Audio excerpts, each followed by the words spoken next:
Shalom a toda la hermandad. Hoy martes 30 de noviembre. Lección número 10. Acuérdate, no olvides, para memorizar. Acuérdate, no olvides que has provocado la ira de Jehová tu Dios en el desierto, desde el día que saliste de la tierra de Egipto hasta que entraste en este lugar, habéis sido rebeldes a Jehová.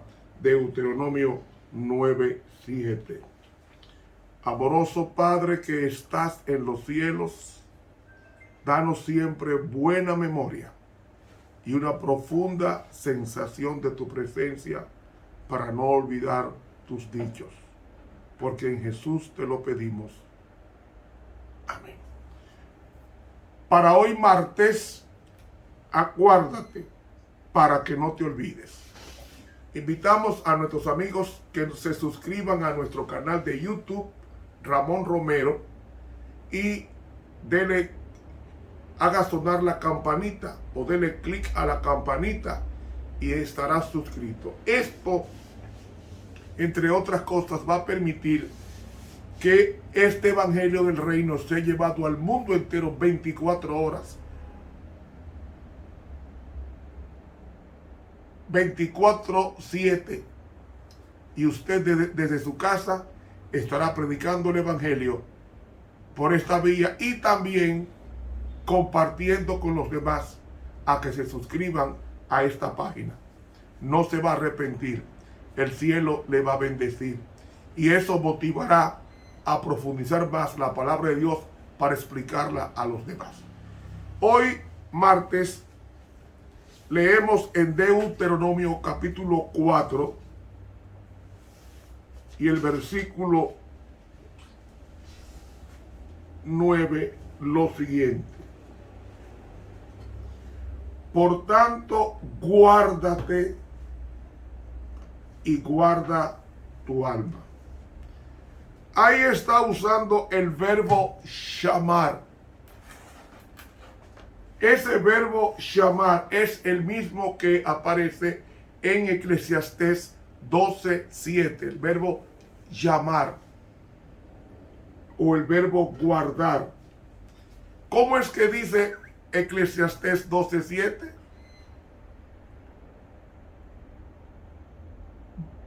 Teme a Dios y guarda, ahí está, llamar, sus mandamientos, obedece, haz lo tuyo. El verbo llamar está vinculado a hacer parte de tu vida. Teme a Dios, es decir, el fin de todo el discurso oído es este. Teme a Dios y guarda, llamar sus mandamientos. En otras palabras, yo en el hebreo debiera quitar la conjunción y traducirlo mejor. Teme a Dios guardando, como una derivación. Teme a Dios guardando, porque guardar y temer están vinculados, ya que temer representa obedecer y llamar, preservar. Es decir, mantén en tu corazón, en el cofre, la ley de Dios en el arca del pacto. Porque un día esa ley se va a expresar en tu forma de vida. Es el propósito de la ley. No es que siga escrita en 2 tablas de piedra. Es que se traslade al corazón y sea tu vida. Algo natural, porque tú pases a ser una persona eminentemente espiritual. Teme a Dios guardando sus mandamientos. Y esto lo dice Moisés ya en la postrimería de sus días, cuando ya el pueblo de Israel va a entrar a la tierra de promisión. Eso mismo pasa con el Israel moderno. El mensaje de los 3 ángeles comienza en el versículo 7 diciendo de Apocalipsis 14, teme a Dios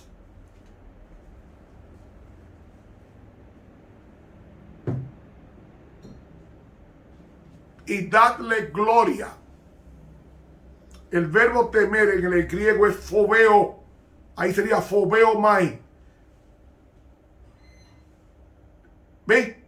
La misma vinculación del llamado de Moisés al pueblo en la antesala del reino. Nosotros, los israelitas modernos, los que vivimos la fe de Abraham, estamos diciendo, nos está diciendo los tres ángeles,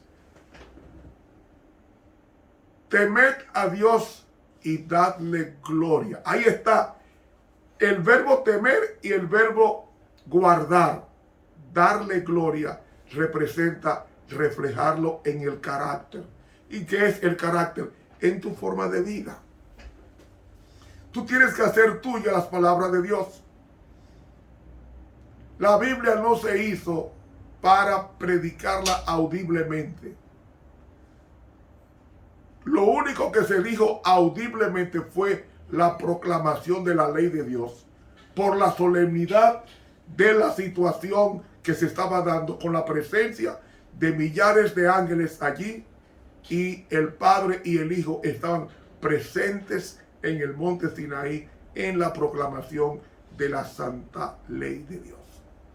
¿Por qué estaban allí ellos? Porque la ley tenía que darse con testigos. Y como era un matrimonio con el pueblo de Dios, se necesitaban 2 o 3 testigos. ¿Qué hizo Dios?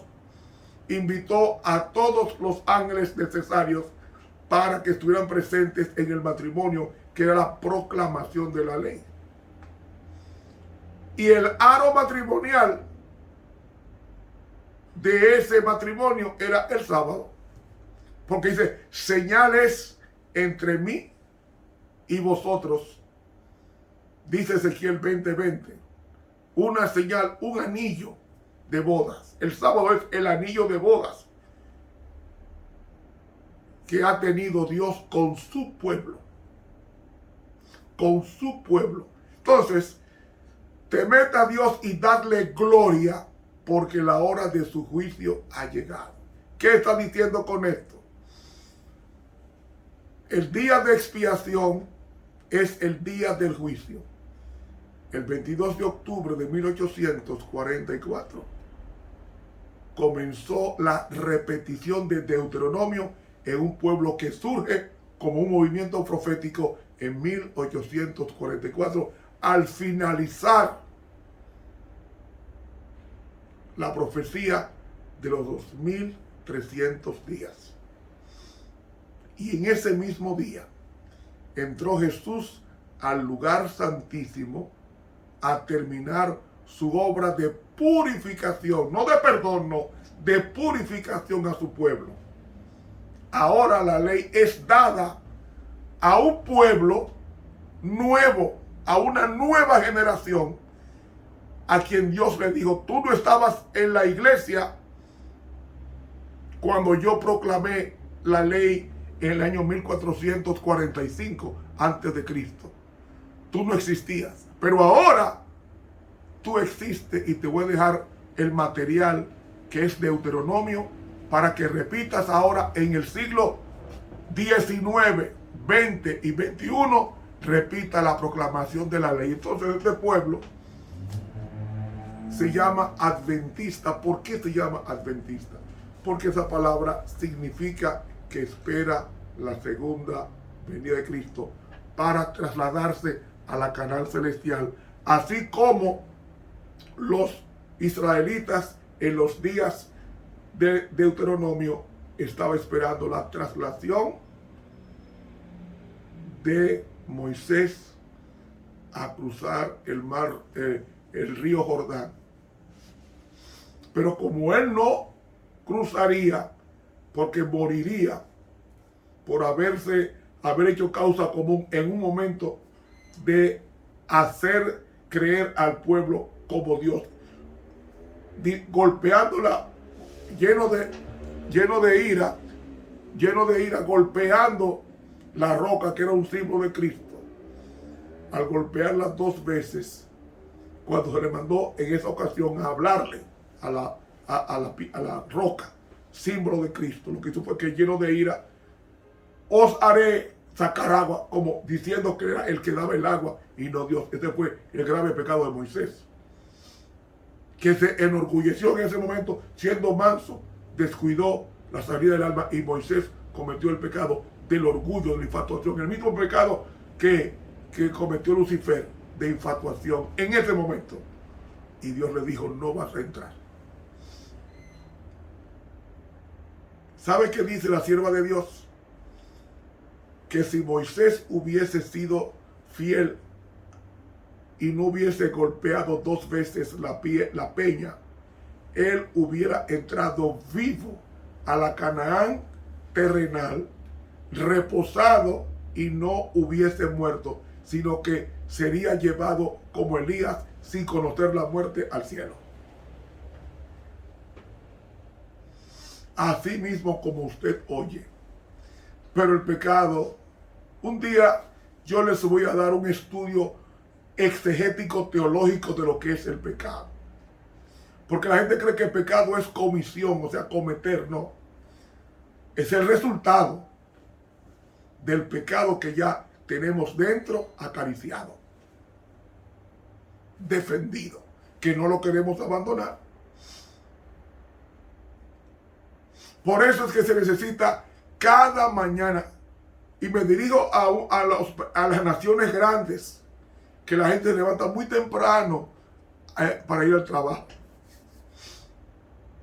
Hay personas en Estados Unidos que se levantan a las 3 para poder tomar un tren que lo lleve 1 hora de trabajo o 2 horas, un vehículo 1 o 2 horas de trabajo, de distancia, para ir al trabajo y regresar 1 y 2 horas.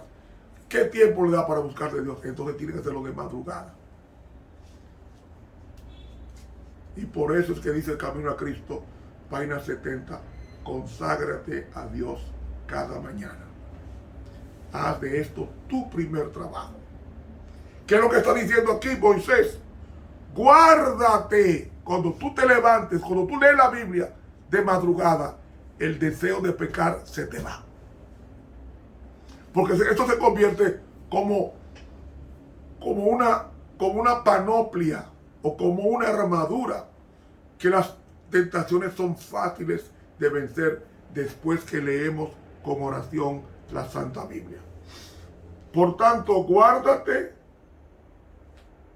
y guarda tu alma. Fíjate que está en singular, porque se está refiriendo a tu persona, a Ramón Romero. Alma representa aquí toda la persona. Espíritu, alma y cuerpo es toda la persona. Con diligencia. ¿Qué significa diligencia? Prontitud. Procura rápidamente que no olvides. Olvidar, ahí el verbo es shahar. Se translitera shakar, pero ahí la K suena como J. Shahar en el hebreo.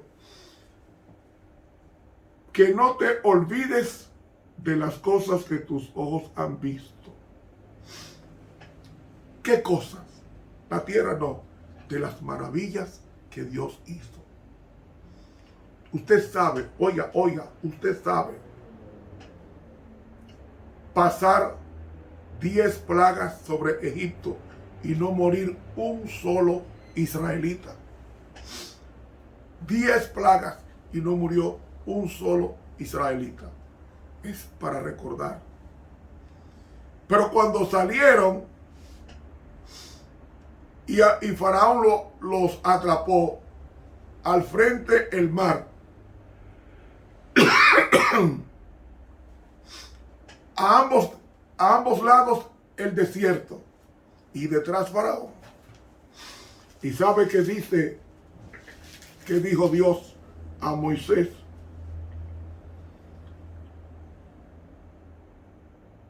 ¿Por qué clamas a mí? Di a los hijos de Israel que marchen. Y tú alza tu vara extiende tu mano sobre la mar y divídela y entre los hijos de Israel por medio del mar en seco. ¿Saben ustedes cuántos kilómetros atravesaron ellos cuando el mar rojo se abrió? 12 kilómetros por lo seco. ¿Por qué estaba seco? Porque Dios no te manda a hacer una cosa si Él no lo ha hecho primero. ¿Qué hizo Dios? El primero que cruzó el mar rojo fue Él. Por eso que se divide. Por eso que se divide, porque es Dios que pasa. Decimos que Cristo caminó sobre el mar. Ya Él había caminado en el mar rojo. Él cruzó el mar rojo y como Dios es fuego consumidor, secó 12 kilómetros de trayectoria para que el pueblo de Dios no se enlodara cruzando. No se atascara el carro, la rueda del carro que llevaban la mercancía o llevaban las cosas personales. El primero que cruza es Dios. Y seca el mar rojo. Y durante toda la noche era de día. Porque mientras Jehová iba cruzando, iba iluminando el camino como si fuera el mediodía. Y ellos cruzaron pensando que era de día, pero era de noche. Era de noche. Y se pasaron cruzando 12 kilómetros. 12 kilómetros. ¿Cuántas horas usted cree que es? No menos de 3 horas. No menos de 3 a 4 horas. Caminando. Porque iban caminando con cargas, con animales, con niños. Entonces tenían que caminar prácticamente toda la noche, algunas 4 o 5 horas, atravesando o cruzando el mar secado por la presencia de Dios. Mientras estaba Dios allá atrás deteniendo a la hueste egipcia persecutora y el pueblo cantando en oración, mirando las aguas como paredes inertes allí detenidas, mientras el pueblo de Dios sigue a su rey. Y entonces dice: no se aparten no te olvides las cosas que tus ojos han visto, esas 2 murallas de aguas, y no te cubrieron, tú las cruzaste. Varias horas cruzando 12 kilómetros. Repito, porque andaban con niños y con bestias y con teneres. Y entonces, ni se aparten de tu corazón todos los días de tu vida. Y en señala está el verbo yadá, es decir, darla a conocer, o sea, hacerla entender a tus hijos y a los hijos de tus hijos, es decir, a los nietos tuyos. Y el versículo 23 dice: guardaos, otra vez el verbo shamar, guardaos, no os olvidéis del pacto de Jehová vuestro Dios, que Él estableció con vosotros, y os hagáis escultura o imagen de cualquier cosa que Jehová tu Dios te ha dado. Ellos no podían hacer un pictograma de Dios porque no lo habían visto. El ser humano no puede ver a Dios y vivir. Para nosotros ver a Dios y permanecer vivos, Dios tiene que transformar este cuerpo de bajeza a un cuerpo de gloria. Por eso que Pablo dice: y nosotros seremos transformados. Seremos transformados. Es decir, para poder soportar la presencia del fuego consumidor. ¿Usted se imagina la refulgencia de Dios equivalente a todos los soles creados del universo entero? Esa es la luz que vamos a tener nosotros. Y para no morir en la incandescencia divina, Dios tiene que hacernos del mismo material que Él tiene, su misma naturaleza santa, para poder sobrevivir en alegría ante su presencia, porque es que Dios es fuego consumidor. Por eso que el pecado no puede existir en la presencia de Dios, porque el pecado se destruye. Es como usted mete, y perdóneme la ilustración, usted mete en un horno carne. Un horno a miles de grados Celsius o Fahrenheit convierte en humo lo que era carne. No es como pasa con las funerarias que queman a los muertos, o mejor dicho, ese crematorio. No, te dan ceniza. No, el pecado no es ceniza. El pecado es desaparecer del escenario. Por eso es que ningún pecador puede vivir en la presencia de Dios, a menos que Dios lo convierta por dentro y le transforme su material, su cuerpo, en un cuerpo de luz indestructible.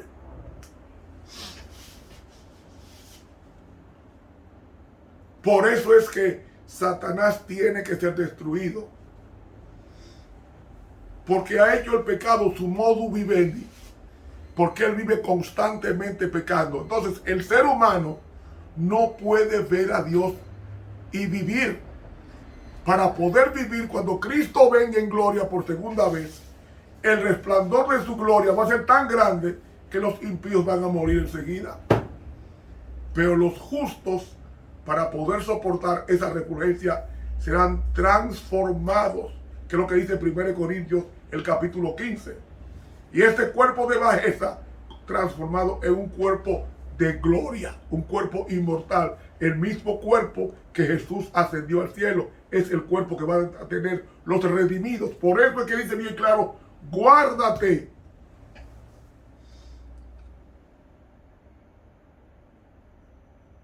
Por eso que el cristiano que obedece la palabra, las arrugas se retardan.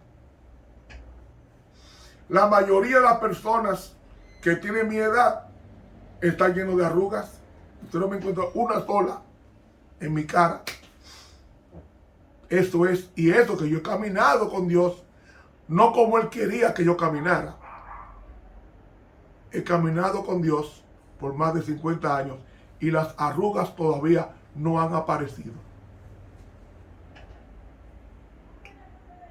No han aparecido. Gloria a Dios por eso. Amigo, nosotros estamos en las orillas del río Jordán. Estamos a punto de cruzar, no de cruzar el río Jordán. El río Jordán es el bautismo del Espíritu Santo y del agua. Estamos en las orillas del río Jordán. Pronto nuestro rey va a venir. Y hemos sido invitados a las bodas del Cordero. Y a las bodas del Cordero no se va vestido con harapos. Cuando usted se va a ver con el presidente de la República, o cuando usted va a una entrevista para un empleo grande, un empleo significativo, de mucho bien remunerado, ¿sabe qué hace usted? Se pone el mejor traje. Y al ponerse el mejor traje, el mejor perfume, el mejor peinado, para impresionar al entrevistador y conseguir el empleo. Pues en las bodas usted se pone su mejor traje, su mejor perfume, sus mejores zapatos y espera higiénicamente el desfile y la participación del matrimonio. ¿Saben una cosa? El juicio investigador es el matrimonio de Cristo con su iglesia. Y Él está diciendo cuáles son los que van a participar de esa fiesta en el cielo de Apocalipsis 19. Y entonces nos está vistiendo con las vestiduras santas del perdón y de la santificación, para que cuando Cristo venga, su fuego consumidor no nos destruya, al contrario, nos haga sentir felices, porque Moisés pasó 40 días y 40 noches en contacto íntimo con el fuego consumidor, y Moisés no fue consumido. ¿Por qué no fue consumido? Porque en Moisés los pecados fueron perdonados, y al acercarse a Dios, ya Cristo estaba en Moisés, y Moisés, cuando descendió a los 40 días, descendió reflejando la luz que había estado en contacto 40 días antes con Dios. Dios es luz. Por eso, guárdate y no te olvides de las cosas que Dios ha hecho. Piensa cuando te convertiste, 5, 10, 20, 30, 50 años atrás, y lo que tú eres hoy en el Señor. No te olvides de cómo Dios te cuidó. Y piensa que ya falta muy poco para nosotros, si somos fieles, traspasar los portales del reino. Cristo viene pronto, viene a buscar una iglesia preciosa. Y esa iglesia preciosa está compuesta por ti y por mí, por fieles que se aperciben para el encuentro con Él. Que Dios nos bendiga. Que Dios nos bendiga. Shalom, shalom. Estuvo con ustedes el profesor Ramón Romero.